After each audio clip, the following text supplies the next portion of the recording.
sholli ala Muhammad wa ala ali Muhammad. Kepada yang kami hormati dan kami muliakan Ustaz Dr. Haji Kusrianto, beserta yang dihormati Bapak Ibu jamaah pengajian Sabtu pagi. Sebelum kajian pada hari ini, Sabtu 6 Dzulhijjah 1447 Hijriah dimulai. Berkenalah kami menyampaikan beberapa informasi. Informasi yang pertama adalah pemasukan infak pada Sabtu pekan lalu sebesar Rp450.500, ditambah dengan saldo sebelumnya Rp4.025.000, sehingga sampai saat ini ada saldo Rp4.475.500.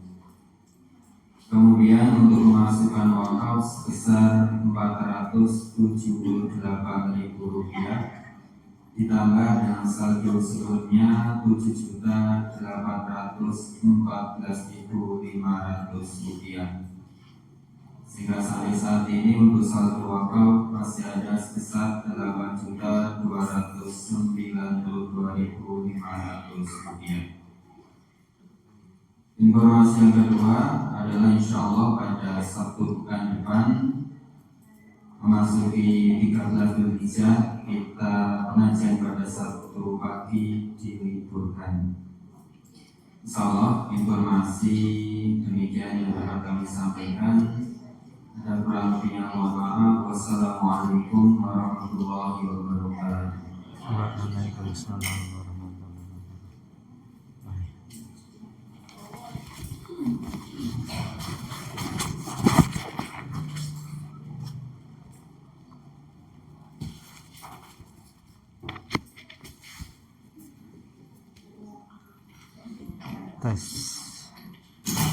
Tes 1, 2, 3.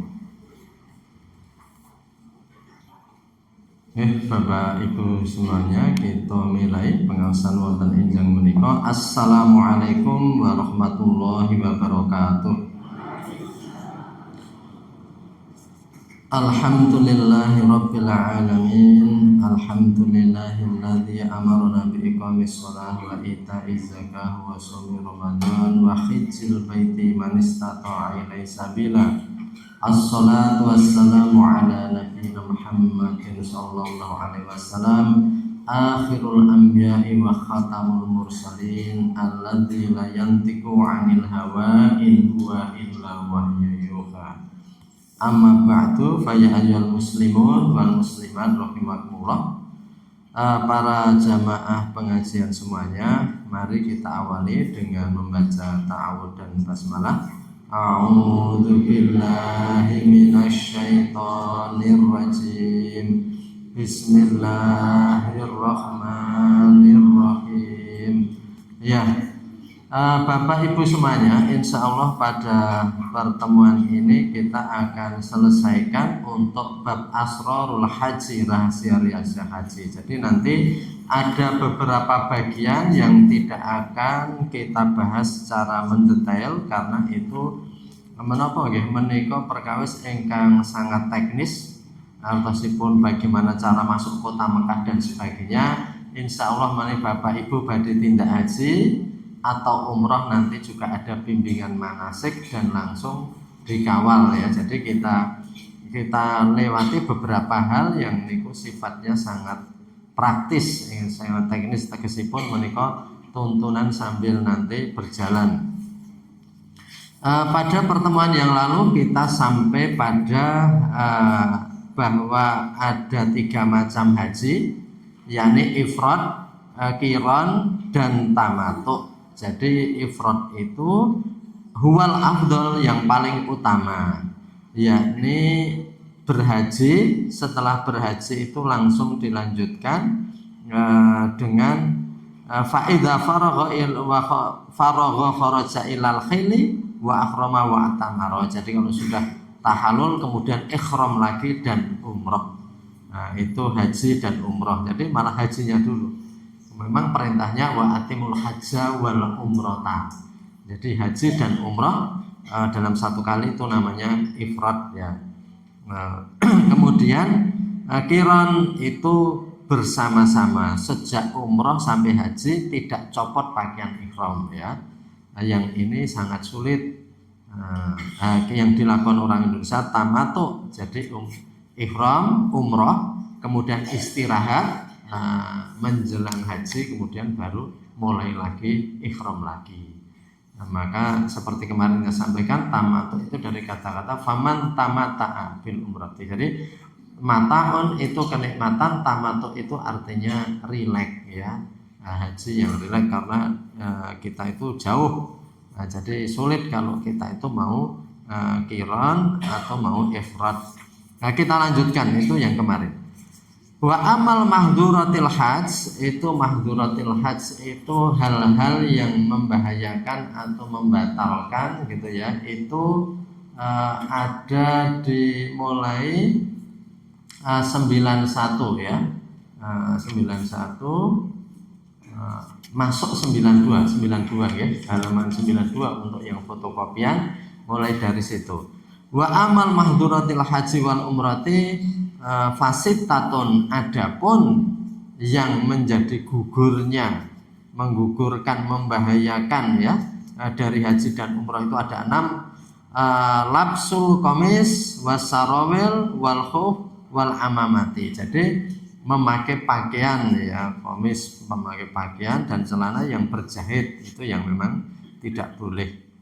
Jadi ini luar biasa hikmah dari ini, bahwa seluruh manusia itu harus merasa sama ya. Kalau dalam pakaian ihram itu semua memakai putih semua, tidak berjahit semua. Yang membedakan ya, yang membedakan kelas manusia ini, yang membedakan kelas derajat secara lahiriah dan duniawi niku biasanya pakaian.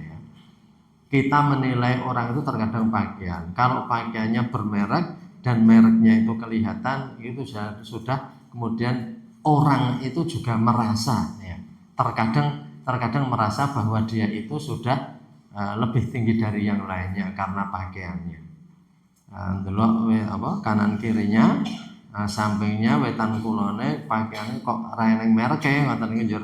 Dheweke niku duwe merek niku merasa di atas angin. Ini sajadah kan ya menggur sajadah pasar, ini nek ndek kuwi sajadah saka Turki umpama.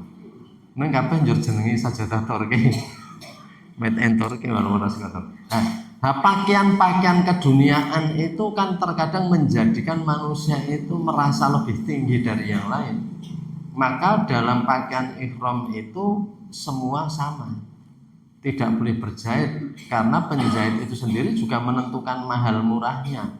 Sebagaimana bapak ibu semuanya, jahitan larang gue nek dienggo beda rasanya karo jahitan murah. Niku nggih. Jahitan keliling ngoten niku waton jahit niku. Sesuk ra petukane ra apa-apa jitet-jitet ngoten niku. Ya ning nek jahitan yang mahal itu memang ya berbeda. Itu menjadikan terkadang derajat manusia itu merasa berbeda hanya karena pakaian ya. Pakaian ya. Jadi walaupun kalau pakaian ihram itu harganya sama semua, beda-beda tetap. Tapi paling tidak dikurangi atribut-atribut dan tanda-tanda duniawi itu dikurangi. Karena kebanyakan manusia itu terkecoh memandang manusia itu berdasarkan tata lahir. Jadi itu juga dikurangi gitu ya. Karena itu para ahli tasawuf yang suka taqarrub kepada Allah itu terkadang memakai pakaian-pakaian yang di hadapan manusia itu tidak dihargai karena dia ingin tidak mendapatkan penghormatan dari manusia. Saking lera kepengen penghormatan dari manusia. Tapi kita juga tidak boleh kalau kemudian menyusahkan samping-sampingnya. Menyusahkan samping-sampingnya niku napa mulu klambi selusuh atau dikumbah ngoten niku. Udah mampu niku mboten pareng ngoten niku. Nah, itu kembali ke tadi. Dan kita juga nggak boleh kalau kita itu sederhana biar dinilai sederhana. Itu juga sudah menjadi riak lagi. Baiknya ya jan ngono kae tekno ben dinilai orang dia itu sederhana apa adanya. Rasa ngoten niku nggih pun salah. Jadi merasa dia itu ingin dinilai seperti itu juga sudah tidak boleh. Jadi yang penting kita itu apa adanya, semampu kita dan serke kita sendiri. Jadi kita itu semakin dewasa dalam beragama, harusnya kita panjenengan niku dados tiyang sing boten ditentokke kalih ombyaking jam, ombyaking situasi. Jadi itu kita menjadi pribadi yang independen. Pribadi independen itu gampilipun pribadi yang hidupnya itu tidak disetir oleh lingkungan. Ben ka lingkungane gak do nganggo ngene kabeh, regane ngene kabeh. Aku kuatku ngene ya ngene wae. Nah, itu seperti itu. Karena masyarakat yang masih rendah masih rendah keyakinan, keimanan itu ada sedikit berupa ikut nek ra melu kepiye ya. Itu ombyaking zaman, ombyaking situasi gitu ya. Maka kita menjadi kalau semakin kita itu hanya berkonsentrasi pada Allah, insya Allah kita tidak akan mudah terombang-ambing, karena yang namanya zaman dan situasi, suasana ombyaking tiyang niku nek dieloni terus terkadang wong niku kesel lengeloni ngalor melu ngalor, ngidul melu ngidul, ngetan melu. Mboten nek ayah kira kuat ngetan ngalor ngidul nggih rasah melu ngetan ngalor ngidul. Itu kan orang lain ya. Jadi maka dari itu insya Allah dengan kita semakin mantap di dalam berkeyakinan seperti itu. Jadi lapsul qamis, memakai pakaian berjahit, jadi biar semua itu putih, itu enggak kelihatan antaranya yang presiden atau yang lainnya.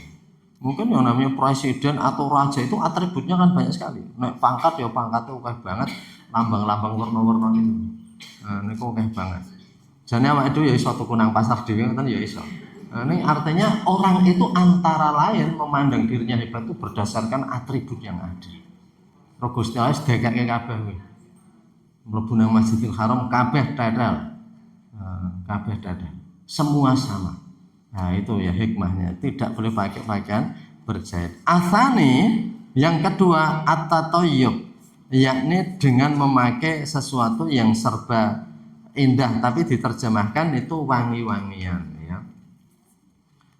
Wangi-wangian, jadi memakai parfum yang menyengat dan sebagainya. Tapi kalau dalam ikhram itu memang walaupun nggak menyengat dianjurkan untuk tidak usah memakai. Tapi kalau kita ibadah biasa ke masjid, kita memakai khudhu zinatakum inda kulli masjidin ya. Perintah umumnya khudhu zinatakum inda kulli masjidin, pakailah perhiasanmu setiap kamu itu mau beribadah atau mau ke masjid. Ini kecuali ikhram ya, kecuali ikhram itu seperti itu. Maka dari itu ya kalau ada yang sholat kemudian dengan parfum yang sekedarnya yang menyegarkan, tidak memancing ya, tidak memancing orang, nah itu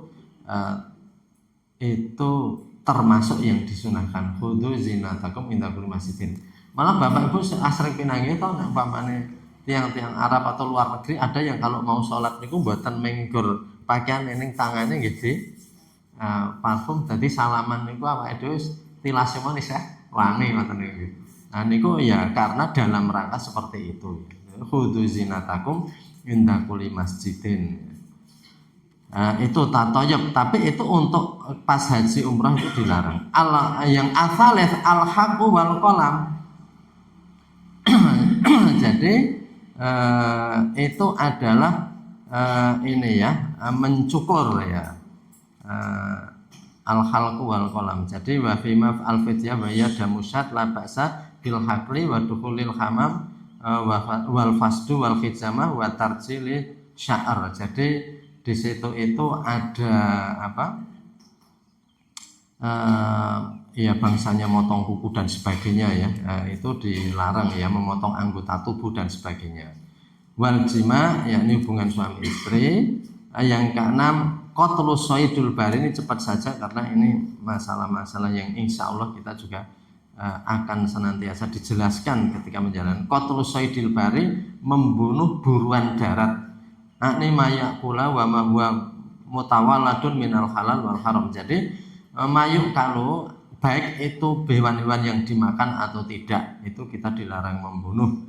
Jadi kalau kita lihat seperti ini memang ya orang harus mengendalikan setiap nafsu ya, nafsu itu di dalam hal-hal yang menggugurkan ya haji dan umroh ya. Di situ ada memakai pakaian yang berjahit, kemudian memakai wangi-wangian, kemudian memotong anggota tubuh, kemudian hubungan suami istri atau bercumbu suami istri, qatlus shayd, membunuh binatang. Malah kalau di dalam ketentuan yang lebih detail mencabuti pohon-pohonan juga dilarang. Artinya di situ itu kita memang mengerem semua tindakan kita dari keinginan kita untuk merusak atau kita berpamer kepada orang lain ya.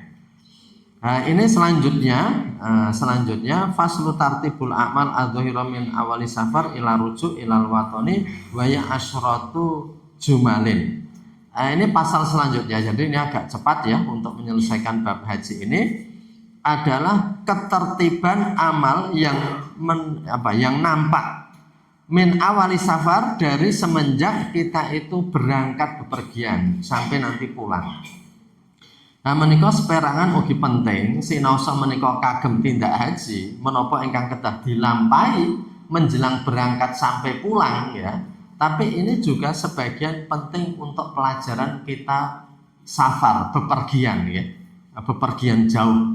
Bepergian safar itu bepergian yang memungkinkan orang itu untuk menjamak mengkosor, itu sudah perjalanan jauh.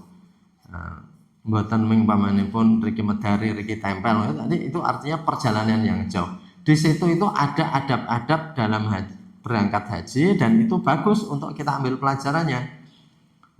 Yang pertama at-taubah waradul madzalim wa qada'uddin ya.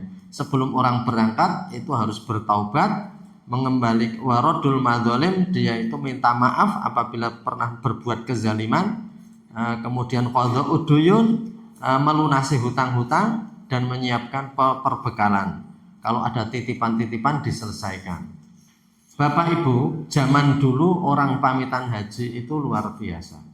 Seperti mau pamitan kematian. Karena zaman dulu banyak orang kalau naik haji itu pulangnya belum tentu selamat karena perjalanannya sangat jauh. Dengan naik kapal yang itu resikonya besar, terkadang ada wabah di tengah lautan, penyakit menular yang di situ nggak bisa apa-apa, dan di situ itu berbulan-bulan ya, perjalanan lama. Karena itu maka orang naik haji itu juga bisa, harapannya bisa hidup dengan selamat, bisa juga mati di perjalanan. Mbok bilih itu sebabnya orang-orang di Asia Tenggara niki nek es munggah kaji done gelar haji. Ning wong Arab niku ora donggo gelar haji. Misalnya haji sinten niku nggih, Haji Raja Salman wong Arab dhewe. Mungkin haji Ali Khomeini wingi gitu ya. Atau haji siapa itu tidak pernah disebut orang-orang haji di sana. Hanya orang Asia Tenggara karena memang di situ perjalanannya itu ya luar biasa, antara hidup dan mati. Mulane nek wong sing iso kaji tur mulih dengan selamat njur diparingi tetenger haji.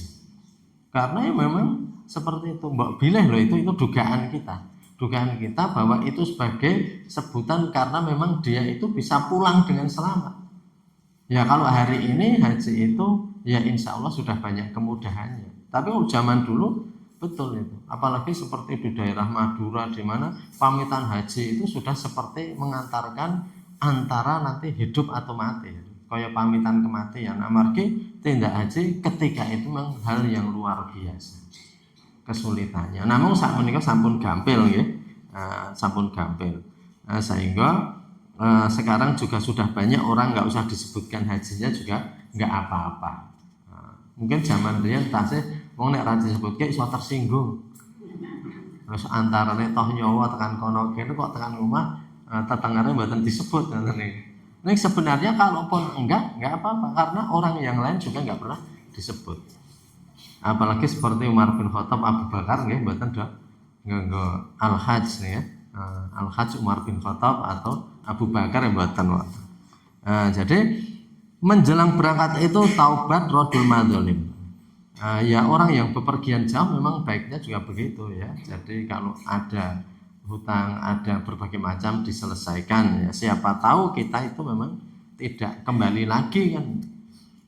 Kita kan seperti itu. Jadi niku nggih. Jadi dan kalau ben kita aturakan orang Islam itu kalau ada kewajiban-kewajiban seperti hutang gitu ya. Itu memang baiknya perintah Al-Qur'an itu ditulis.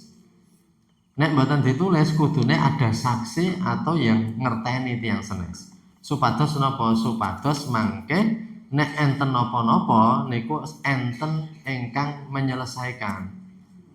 Jadi para bapak umpamane gadah utang nggih saene niku garwane prisa. Ibu-ibu nek ndek utang sing kakung nggih kudune prisa. Nek mati niku enek sing nyaurke utange niku. Niku pentinge ngoten niku.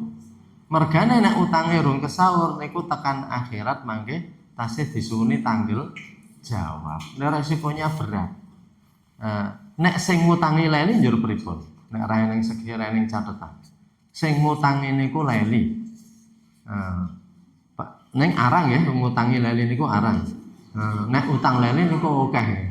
Leli pong leli niku akeh. Nek sing ngutangi leli niku nek sing ngutangi we leli ra nagih. Niku malah bahaya. Mboten malah ya tujono sing ngutangi doleni lho malah cilaka niku.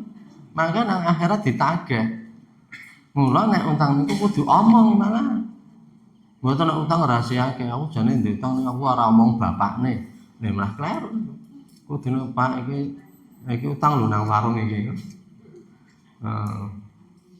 Jadi utang nang warung apa meneh ngoten niku. Dadi karena ini bepergian jauh saja hendaknya hutang itu diselesaikan ya. Taubah, kita bertobat, kita minta maaf. Yang kedua, iltimasu rafiqis sholeh yantafi'u bidinihi. Iltimasu rafiqis sholeh. Dalam perjalanan jauh itu apalagi haji ya, khususnya haji di sini, iltimas rafiqis sholeh harus mencari teman yang baik. Dalam perjalanan itu memang dipentingkan teman yang baik. Karena di dalam perjalanan menika tiyang menika mesti mengalami hal-hal yang terkadang menyulitkan. Kepepet dan sebagainya. Maka kalau teman itu tidak baik nanti bisa menjadi ujung pangkal dari berselisih utawi niku bermasalah. Maka cari teman yang baik. Iltimas rafiqis sholeh, mencari teman perjalanan yang baik. Nah, itu dianjurkan begitu gitu ya. Asalisah hendaknya sholat sebelum keluar ya, rakaataini sholat safar ya. Sholat safar itu ya dibaca ya rakaat pertama al-kafirun, rakaat kedua qul huwallahu ahad gitu ya. Ini sama doanya pergi jauh, ini bukan hanya pergi haji, sebenarnya pergi jauh juga begitu. Allahumma anta sahibi fis safari, ya Allah panjenengan adalah teman di dalam perjalanan. Sebaik saya baik teman perjalanan itu ya Allah saja. Ketika orang di pesawat misalnya itu ada dalam bahaya, yang diharapkan hanya Allah saja. Di kapal itu terombang-ambing gitu ya, atau di mana saja. Ya Allah, engkau adalah sahib fis safar wa antal khalifatu fil ahli wal mal wal walad wal askar, dan engkau adalah khalifah atau pemimpin atau yang penjaga untuk keluarga, harta, anak dan saudara-saudara saya. Jadi yang ditinggalkan itu dititipke Gusti Allah. Anta sahibu fis safar, Gusti Allah panjenengan menika rencang sing paling sae dalam bepergian, wal khalifatu fil ahli, dan panjenengan menika penjaga, pemimpin yang paling baik untuk yang saya tinggal. Nggih sinau sampun dititipke tanggane, dititipke Pak Dukuhe, Pak RT-ne nggih. Namun doanya seperti itu. Islam itu luar biasa ya. Setiap amalan-amalan yang penting itu doanya itu sudah diajarkan, dan makna doa itu luar biasa. Ini sudah pasrah kepada Allah. Antal khalifatu fil ahli wal mal, panjenengan niku adalah pemimpin yang terbaik untuk keluarga saya, harta saya. Jadi Gusti Allah ingkang jagi. Itu doanya ya. ihfadna wa iyyahum min kulli afatin wa ahatin wa baliyatin. Ya Allah, jagalah kami dan mereka yang kami tinggal itu min kulli afatin, dari berbagai penyakit, wa ahiyatin, ya, afatin itu bencana, penyakit dan berbagai cobaan, musibah, bala. Jadi artinya ya kita pasrahkan dengan Allah. Kalau sudah kita pasrahkan ya tawakaltu ala Allah, ya, hati kita itu sudah. Nah itu, jadi walaupun ini dalam haji, tapi dalam bepergian jauh juga begitu. Karena kita nggak pernah tahu apa yang akan terjadi, itu kita nggak pernah tahu. Masa depan adalah hal gaib. Masa depan itu hal gaib, kita nggak pernah tahu. Apakah pesawat yang akan kita tumpangi itu akan selamat sampai di tempat? Apakah keluarga yang kita tinggal itu tidak akan terjadi bencana, ada banjir, ada gempa dan berbagai macam. Wallahu a'lam. Dulu kan pas ada erupsi Merapi itu juga pas suasana haji, ya. Kata keluarga yang di sana itu menjadi panik karena di sini terjadi seperti itu. Tapi kalau itu sudah dititipkan kepada Allah, ya sudah. Kita nggak pernah tahu. Pesawat itu terkadang seperti Malaysia Airlines itu pesawatnya nggak apa-apa, tapi melewati daerah konflik itu ditembak, diperkirakan ditembak dari bawah, dikira pesawat musuh atau senjata, yang hancur semua. Yang Kuala Lumpur Belanda dulu itu hancur semua karena ditembak gitu, ya. Nah, dikira mungkin pesawat musuh atau apa, atau senjata, itu di daerah sekitar Rusia itu yang daerah konflik itu, ya. Nah, ditembak itu pesawat. Nah, niku nggih ora ngerti ngoten niku. Ora ngerti. Jadi artinya musibah itu kita datangnya itu tidak pernah tahu, maka orang Islam itu harus menyerahkan segalanya. Selamat atau tidak, ya tidak harus bepergian sebenarnya. Orang diam di rumah saja juga bisa, ketekanan pati itu juga bisa, gitu, ya. Apalagi kita itu mau pergi, baik kita pasrah kepada Allah maupun yang ditinggal. Jadi yang keempat, idza wasala ila babidar qala, kalau melangkah dari rumah itu berdoa bismillahirrahmanirrahim wala haula wala quwata illa billah. Rabbi a'udzubika ini rada dawa nih mboten sami apal nih. Kula nggih maca bola-bali niku mboten apal. Ini sebenarnya ada doa yang lebih panjang. Rabbi a'udzubika an adzilla audzala, ya Allah saya berlindung kepadamu dari menyesatkan dan disesatkan. Menyesatkan dan disesatkan. Jadi orang tersesat itu ada yang mungkin kita tersesat dan yang lain ngikuti kita, atau kita ngikuti orang lain yang tersesat. Niku saged, ya. Kita bisa menyesatkan orang lain, kayak kok do ngetut ke aku padahal aku ki meng bisa geragap-geragap dalane. Kok jebul do melu aku kabeh mbasan awake dhewe mandek kono ya melu mandek, kanjenengan kula tutke we. Kula nggih mboten ngertos, ya. Niku jenenge adzillah, saya ikut menyesatkan orang lain. Au udzala, dan saya disesatkan orang lain. Jadi jalan cerita takdir niku ngeten iki. Kita itu terkadang ketika nggak ada yang ditanya, dan zaman dulu mungkin belum ada Google Map, terkadang kita memutuskan mau belok ambil jalan kanan atau ke kiri. Kita terkadang bismillah niki mawon. Terkadang oleh Allah itu dituntut. Oh, jan dalane sing bener kuwi, cepet tekan gone. Niku nek yang nggak dituntun dilalain golek dalan sing niku angel. Awake dhewe mboten ngerti. Ini zaman saat ini ada Google, nggih. Walaupun ada Google, ternyata wingi nalika hari raya, kata tentang berita keluar dari tol di Prambanan do mlebu ngalas-ngalas niku lho. Dihapusi tok kali Google nih. Mobil-mobil do mlebu ngalas-ngalas karena apa? Jadi niku terkadang niku sehebat-hebat alat juga bisa ada masalah, nggih. Jadi maka dari itu kembali tadi an adzila au udzala. Adzila au udzala. Jadi dari menyesatkan orang atau disesatkan. Niku nggih nyuwun kali Gusti Allah ngoten niku. Au azila au uzala. Jadi dari saya terpeleset atau dipelesetkan orang, jadi kacilakan, ya. Terkadang kita hati-hati iso ditabrak wong liya. Kita hati-hati itu tabrak wong liya. Tapi kita juga berlindung jangan sampai kita mengganggu yang lain. Ning terkadang dalam hidup itu hati-hati saja tidak cukup, harus ada tawakal. Tengok-tengok nang pinggir dalan arep bis ngoten diampiri bis ning bise tanpa ngerem ngoten nggih. Alias ditabrak niku. Niku. Ya jan bisa mandek ning nabrak ngoten. Jadi itu kan kita nggak tahu karena kita itu hanya tengok-tengok di pinggir jalan. Kalau kita lihat orang yang terkena kecelakaan ya sekarang banyak ya ada CCTV yang bisa dibuka lagi, ditayangkan di YouTube, kita tahu jalan terjadinya musibah itu nek wong Jawa ngarani sewu dalane. Sewu dalane. Ra trimo orang itu ngati-ati karena ngati-ati saja masih kena. Itulah fungsi tawakal. Fungsi tawakal kepada Allah itu di situ itu.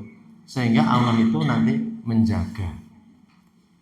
Orang bisa hati-hati, tapi kalau orang itu ketemu misalnya saja di hutan ya, ketemu macan lapar atau singa lapar atau ular yang bareng lungsungi ya. Ular bareng lungsung ini kula bar poso. Jadi mesti galak ngoten nggih. Jadi dilalai apa yang di depannya itu disantap. Kita berlindung kepada Allah. Jadi kan kita tidak pernah tahu bahwa di sana akan ketemu hewan apa-apa. Jadi maka itu gunanya kita itu bersandar kepada Allah gitu. An azila au uzala, dari saya terpeleset atau saya dipelesetkan orang ya. Jadi artinya kecelakaan itu bisa datang dengan berbagai cara. Seperti kemarin kereta api ditabrak itu gitu. Kereta mandek bisa ditabrak. Akhirnya yang korban banyak kan di gerbong wanita itu. Ya itu nek dilihat kecelakaan itu bisa seperti itu. Anggapnya sepur niku aman ya. Sepur niku aman. Nek saka ngarep jan ditabrak lokomotife atos ngoten nggih. Niku tabrak saka mburi. Gerbong isine wong ya empuk ngoten ya. Anggapnya lokomotif gerbong niku empuk. Jadi ya ternyata mati juga. Mati juga. Jaman riyen kanca kula enten cerita nek mbahe niku ora gelem mboten purun nek numpak bis sing raine ndase. Jaman biyen nek isane bis sing eneng ndase. Milih sing eneng ndase ben nek eneng napa-napa aman ngoten nggih. Nggih nek tabrakan saka ngarep eneng ndase niku nek tak ditabrak saka pinggir niku lak pinggir ra eneng ndase. Mburi nggih ra eneng. Saiki serane nggih. Bis eneng ndase kejaba niku truk-truk perang niku. Maksud dumateng kala wau nggih. Jadi artinya Allah itu sebaik-baik tempat kita berlindung. Mulane nggih bismillahirrahmanirrahim ala Allah niku ampun kesupen. Itu doa yang singkat ya. Nek panjang ini Rabbi a'udzubika an adzila a'udzala au azila a'uzala au adzlima au udzlama. Dari saya berbuat zalim atau saya dizalimi. Berbuat zalim niku napa? Awake dhewe sing njrobot. Nah niku zalim. Terkadang nek awake dhewe kesusun niku lak apa-apa yo ora arep cepet. Niku njrobot yo wong liya niku sing kerangkang-rangkang kangelan, kaget. Niku kita berlindung ya Allah. Lebare niku terkadang nek awake dhewe nganti menempuh jalan dan nyusahke wong liya niku terkadang lak getun sepanjang jalan. Aku mau kok ngono ya pamane ngoten niku nggih. Nah ini kita berlindung kepada Allah. Dari saya berbuat zalim atau dizalimi. Atau dizalimi ya. Jadi nah itu kita au ajhila au ujhala alayya, dari saya itu jaili itu ya bodoh nih ya artinya ya ini ngerkasake wong liya lah. Au ujhala alayya, atau saya itu juga menjadi bodoh sendiri ya, artinya ya tertipu dan sebagainya. Nah ini kita berlindung kepada Allah. Perjalanan selalu ada begitu. Jadi doanya juga ini kalau kita hayati kok saya sangat ya jelas saya namanya juga doa gitu ya. Itu sudah mencakup hal-hal yang memang secara real kehidupan sehari-hari kita itu seperti itu. Terkadang di jalan itu kita yang nyelonong, yang nyusah nyelakake wong atau ngagetke wong. Terkadang kita juga dikagetkan, kita berlindung dari situ. Oke nang dalan iki wong do cilaka, wong tabrakan, wong nabrak jeglongan, wong aspal sing lega akhire niku njoglok njur akhire niku nganti pilai pecah dan sebagainya. Niku kada, maka kita juga berdoa. Rasa dalan sak ado-ado dalan wolu niku kurang, pamane enggak pernah lewat njur niku banter nggih. Nah, itu juga berbahaya, maka ya tadi kan ada itu ngetutke mobil, mobil dalan jeglong ra ngerti sak motor niku. Niku ada kasus gitu jeglong langsung iso kecelakaan karena jeglongannya ombo ngoten nggih. Jadi dan sebagainya ya ada sajalah hal-hal di jalan itu ada saja, maka dari itu kita bertawakal kepada Allah atas hal itu. Al-khamis yang kelima firrukub ya dalam mengendarai. Nah, ini di dalam mengendarai itu kita juga subhanalladzi sakhkhara lana hadza dan seterusnya. Maksudnya Allah yang telah menundukkan saya ya sakhkhara lana hadza wa ma kunna lahu muqrin. Jadi yang menundukkan kendaraan itu Allah Subhanahu wa taala. Zaman riyen kendaraan ini ku kewan. Sehingga kita berdoa kepada Allah, alhamdulillah sakhkhara lana hadza. Segala puji bagi Allah yang telah menundukkan binatang ini sehingga bisa saya kendarai. Karena seandainya kuda itu tiba-tiba melayu tanpa kendali, niku yang numpang niku iso cilaka. Lare-lare sing jaman biyen nek angon numpak kebo, begitu kebone wedi apa njungklik niku sing do numpak do gogrog niku. Itu kalau dalam perjalanan zaman dulu kan begitu. Ya kalau sekarang kendaraan ya. Kendaraan itu insya Allah ya Allah yang menundukkan. Allah yang menundukkan. Dilalai umpamane ngoten nggih. Dilalai nang tengah-tengah pas kecepatan tinggi sopirane iki mbok geganjel napa ora ngerti. Sehingga ra iso disetir. Kan enten wong sing ngoten niku. Ya akhirnya nabrak. Nah niku kita berlindung kepada Allah dari hal-hal yang seperti itu. Di samping memang ya penting menyiapkan kendaraan gitu ya. Karena kalau menurut perhitungan kecelakaan apa-apa kebanyakan human error ya. Human error itu termasuk nggih Mas napa kendaraane ra diberesi. Dilalae rime blong ajane rime wis suwe kudu saatnya diservis. Nek mendarat perbengkelan yaitu human errornya itu ada sebabnya, tapi ada juga yang itu di luar pikiran manusia. Walaupun semua baru, tiba-tiba kok ada masalah yang kita tidak tahu. Itu wallahu seperti umpamanya kabeh anyar ning awake dhewe ini kena sambel meripat ngoten mawon. Samber meripat niku pedes banget ya napa? Pet ilang pandangane. Atau petukan dengan lampu yang lampunya padang banget. Niku awake dhewe terkadang pet ngoten niku. Dalam sekejap itu kalau Allah nggak menjaga kita bisa melenceng. Karena hitungannya hanya detik. Kecelakaan besar itu mungkin hanya lap ngantuk sebentar. Hanya lap itu aja langsung pindah alam gitu. Dari alam dunia ke alam baka. Jadi karena memang seperti itu kita berlindung kepada Allah dari hal-hal seperti itu. Ya. Kemudian asadisa yang keenam an-nuzul ya. Ini berhenti istirahat. Wa sunnatu anna la yanzalu hatta yahman naharu. Dan sebagian sunnah itu hendaknya jangan berhenti kecuali kalau sudah mulai panas.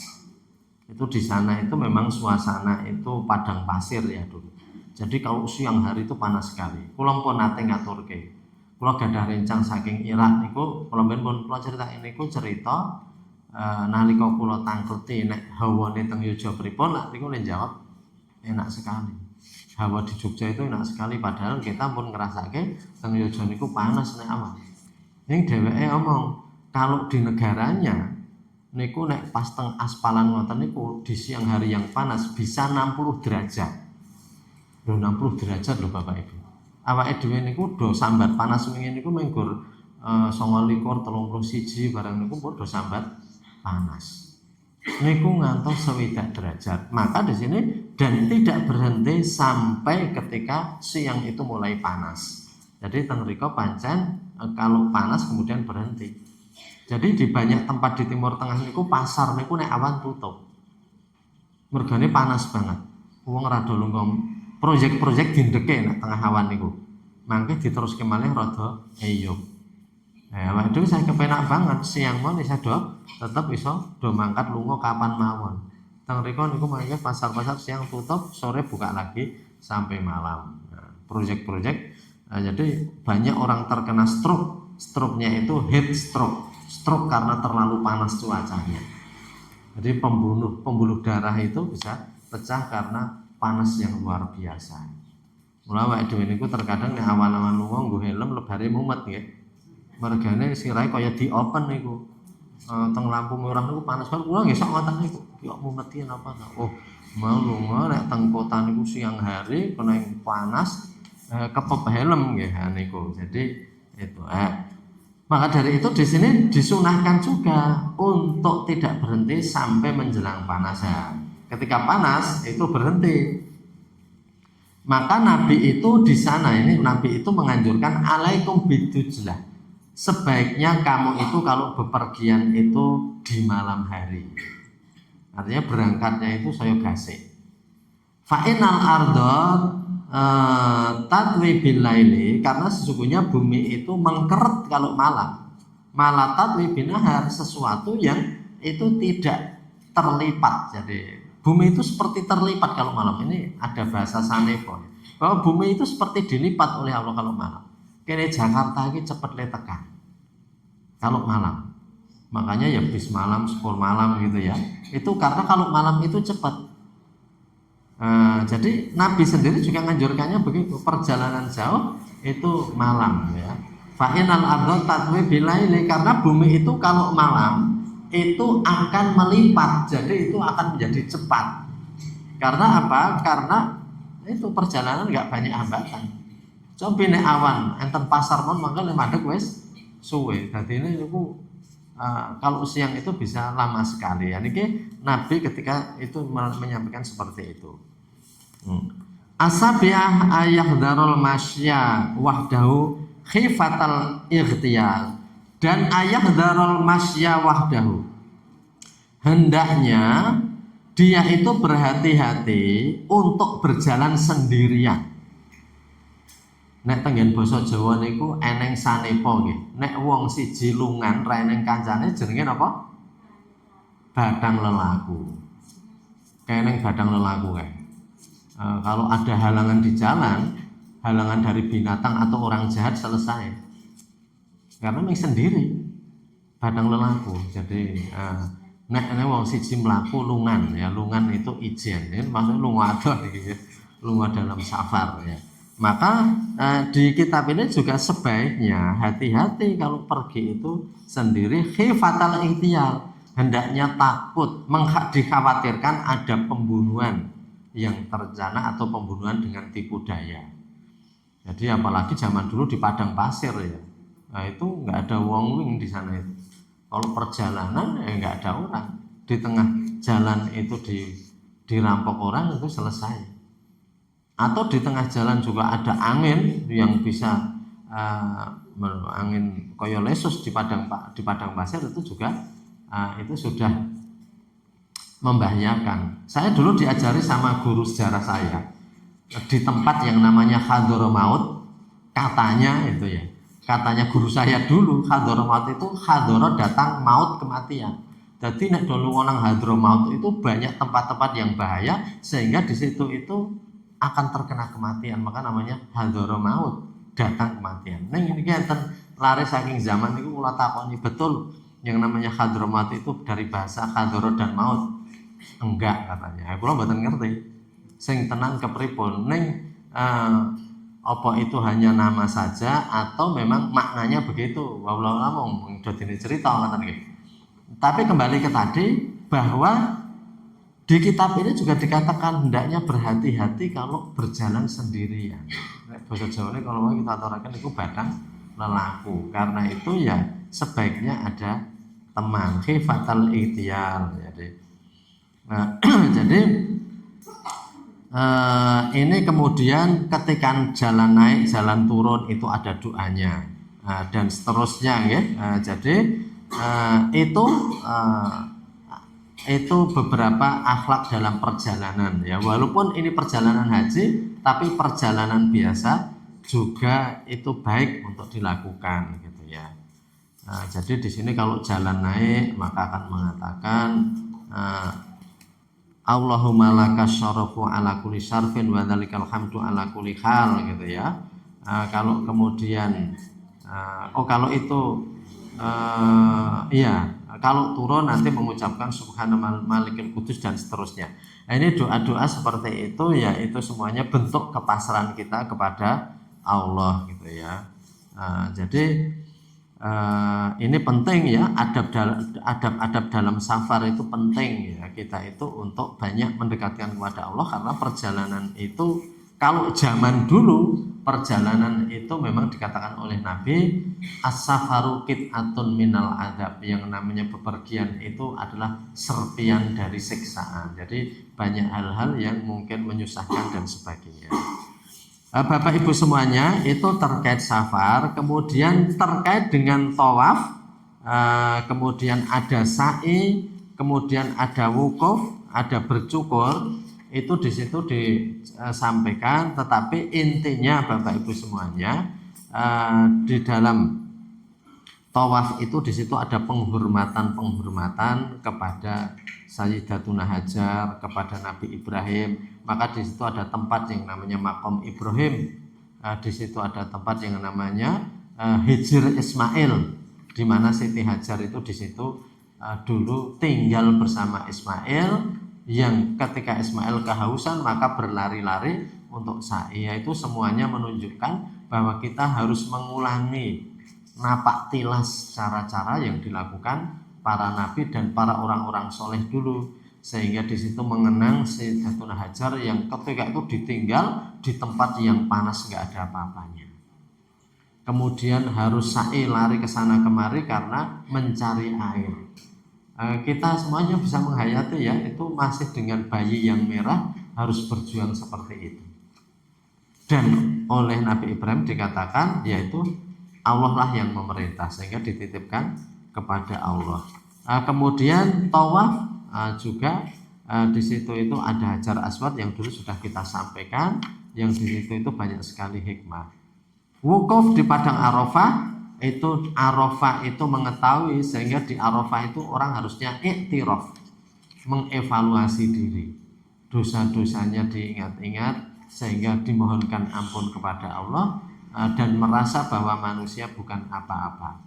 Di tempat yang namanya Arafah, yang dulu dikatakan padang Arafah, dan hanya berpakaian ihram, kita tidak ada perlindungan apa-apa, kita minta kepada Allah. Maka di situ tempat yang mustajab. Ada yang mengatakan Arafah karena di tempat bertemunya Nabi Adam dan Sayyidatuna Hawa, di situ mengetahui kembali tentang dirinya, berevaluasi kenapa dilempar oleh Allah dari surga itu ya. Iktiraf adalah pengakuan diri ya. Kemudian di situ ada mencukur. Rambut itu lambang mahkota seseorang. Menata rambut itu terkadang biayanya mahal, biar rambut itu menjadi kecantikan dan ketampanan orang. Tapi itu diperintahkan oleh Allah untuk dicukur. Sehingga biar kalau orang itu cukur nggak ada yang dibanggakan lagi. Jadi kalau orang itu cukur ya sudah sama saja dengan yang lain. Nah, kabeh gundul itu sudah sama itu dengan yang lainnya. Itu hikmah-hikmah yang bisa kita lihat. Kemudian untuk ziarah ke Madinah yang kemarin sudah kita sampaikan, sehingga di situ ada situs-situs yang penting yang orang itu kemudian harus mengambil pelajaran ya. Di situ akan melihat apa yang terjadi pada diri Rasulullah dan umat Islam. Di situ itu ada Khandaq, di situ ada Bukit Uhud dan sebagainya. Itu biar kita ikut menerawang jauh ke belakang masa lalu, bahwa disitulah tempat-tempat perjuangan Nabi. Itulah tempat-tempat di mana ketika Islam itu ditegakkan dan disemaikan. Ketika kita tahu sekeliling kota Madinah, kita bisa bayangkan dengan pohon kurma ketika Nabi datang hijriah disambut dengan tola al-badru alaina, dan orang-orang itu ya, saya lihatnya hanya dalam film. Ada film Ar-Risalah, The Message. Ar-Risalah itu film tentang kerasulan Nabi. Di situ orang-orang Madinah pada manjat pohon untuk melihat Nabi sudah kelihatan atau belum, karena sudah dinanti-nanti, sehingga orang itu menanti kedatangan Nabi. Maka lagunya Tola al-Badru alaina, telah muncul bulan purnama di atas kita. Badrun itu bulan purnama, kalau bulan sabit namanya hilal. Maka kalau mau awal Ramadan, awal Idul Adha, itu hilalnya sudah muncul atau belum. Tapi kalau tengah bulan namanya badar. Badar itu badrun, bulan purnama. Tola al badru alaina, telah muncul bulan purnama atas kita semuanya. Jadi orang Madinah begitu mengharap-harap kedatangan Nabi, dan disitulah kemudian Islam itu berkembang. Jadi insya Allah itu ya, maka setiap orang mukmin mesti punya rasa kerinduan. Salah satu bentuk doa dan cita-cita itu adalah kita sering membicarakan. Kalau kita membicarakan hal begini, semoga itu menjadi hasrat kita yang Allah itu tidak mustahil bagi Allah untuk mengabulkan kehendak dari Bapak Ibu semuanya. Yang tidak sempat haji bisa umroh gitu ya. Walaupun sudah haji, umroh lagi kalau Allah memberikan jalan. Dengan cara apa? Banyak-banyak disebut. Karena salah satu doa itu antara lain disebut. Kalau kita sering menyebut dalam doa, maka Allah itu juga akan mendengar doa-doa kita semuanya. Tapi kalau kita nggak pernah menyebut dan membicarakan, itu seakan-akan orang itu Allah ya kayak wong-wong kayak rado kepengen wong ratau ngomong. Kalau Bapak Ibu itu setiap bicara itu ngomong ke gulai gitu ya, ini gulai itu makanan enak zaman dulu, gulai, maka itu berarti jenengan itu kepengen gulai. Nek enten tiyang sepuh anggar putune teko kok ngomongke panganan, aku wingi weruh nang TV kayak panganan kok ketoke nganu ya. Tandane kepengen niku. Nek nyeritake ngoten niku. Jadi artinya menyebut-nyebut sesuatu itu menunjukkan wakil dari hati kita. Maka kita dengan menyebut tentang situasi Mekah Madinah ini, semoga itu menjadi ta'amul, menjadi harapan doa kita agar kita itu oleh Allah diperjalankan ya menuju tempat-tempat yang diceritakan.